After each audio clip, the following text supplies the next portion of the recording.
দুর্গাপূজা উপলক্ষে বেশ কয়েক বছর ধরেই বাংলাদেশ থেকে ভারতে রফতানি করা হয় ইলিশ মাছ। তবে এবার তা নিয়ে অনিশ্চয়তা দেখা দিয়েছে। এ অবস্থায় দেশটির ব্যবসায়ীরা ইলিশ চেয়ে বাংলাদেশের অন্তর্বর্তী সরকারের কাছে চিঠি পাঠিয়েছে। ইলিশ পাঠানোর জন্য বাংলাদেশ সরকারের পররাষ্ট্র উপদেষ্টা তৌহিদ হোসেনের কাছে আবেদন করেছে ফিশ ইম্পোর্টার অ্যাসোসিয়েশন। এই ব্যাপারে অ্যাসোসিয়েশনের সম্পাদক আনোয়ার মাকসুদ বলেন, প্রত্যেক বছর পুজোর আগেই একটা চিঠি দেন যেন বাংলাদেশ থেকে পুজোর আগে ইলিশ পাঠায়। এবছর অগাস্টে বাংলাদেশে ঝামেলা হওয়ার কারণে অগস্ট মাসে চিঠি দেননি তারা।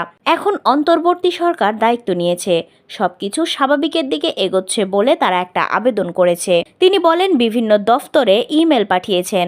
সচিব অ্যাডভাইজার তৌহিদ সাহেব সবাইকে চিঠি পাঠিয়েছেন যেন প্রত্যেক বছরের মতো এবছরও পুজো উপলক্ষে ভারতে ইলিশ দেয়। বাংলাদেশের ইলিশ না আসায় ভারতীয় বাজারে ইতিমধ্যেই ইলিশের চাহিদা সৃষ্টি হয়েছে, ফলে দামও কিছুটা বেশি হয়েছে। যে মাছ ১,১২০০ রুপিতে বিক্রি হতো সেই মাছ ১,৫০০ থেকে ২,০০০ রুপিতে বিক্রি হচ্ছে। তাছাড়া বাঙালিদের কাছে বাংলাদেশের পদ্মার ইলিশের বরাবর একটা চাহিদা আছে, দাম বেশি হলেও ক্রেতারা তা কেনে। ভারতীয় ব্যবসায়ীরা আশা করছেন এই ঝামেলার মধ্যেও পুজোর সময় বাংলাদেশ তাদের ইলিশ দেবে।